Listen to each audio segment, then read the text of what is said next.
எப்பயும் போல ஒரே வேலைதாம்மா. தக்காளி எவ்வளவுமா? எப்பயும் போல ஒரே வேலைதாம்மா. வீட்லயும் பிரச்சனை இங்கேயுமா? சரி சரி, 1 கிலோ தக்காளி 20 ரூபாய். உங்களுக்கு எவ்வளவுக்கு வேணும்? 2 கிலோ கொடுத்துருங்க. உன் பையன் காமி. பையன் எட்டுனார் இல்லையே. துணி பை இல்லாதவங்களுக்குலாம் தக்காளி கிளம்பு கிளம்பு. என்னம்மா இப்படி சொல்லிட்ட? உங்களுக்கு தெரியாத ஒரு விஷயம், அரசாங்கம் வந்து துணி பை தான் யூஸ் பண்ணுங்கண்ணா, கவர் யூஸ் பண்ணக்கூடாதுன்னு சொல்லி ரெண்டும் ஒண்ணுதானம்மா. இதுக்கு வேணும் எங்க அண்ணன் சொல்லுவோம்.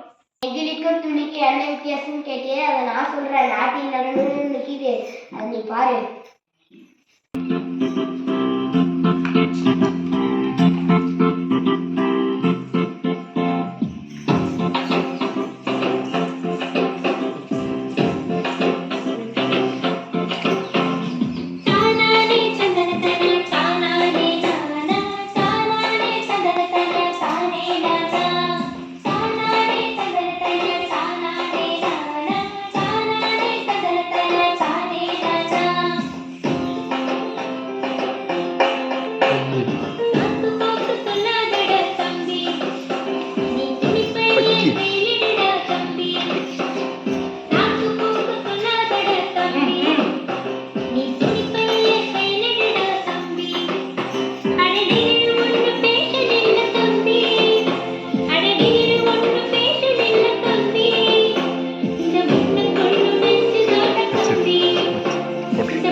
இப்போ புரிஞ்சா நெகிழி பைக்கும் துணி பைக்கும் என்ன வித்தியாசம்னு?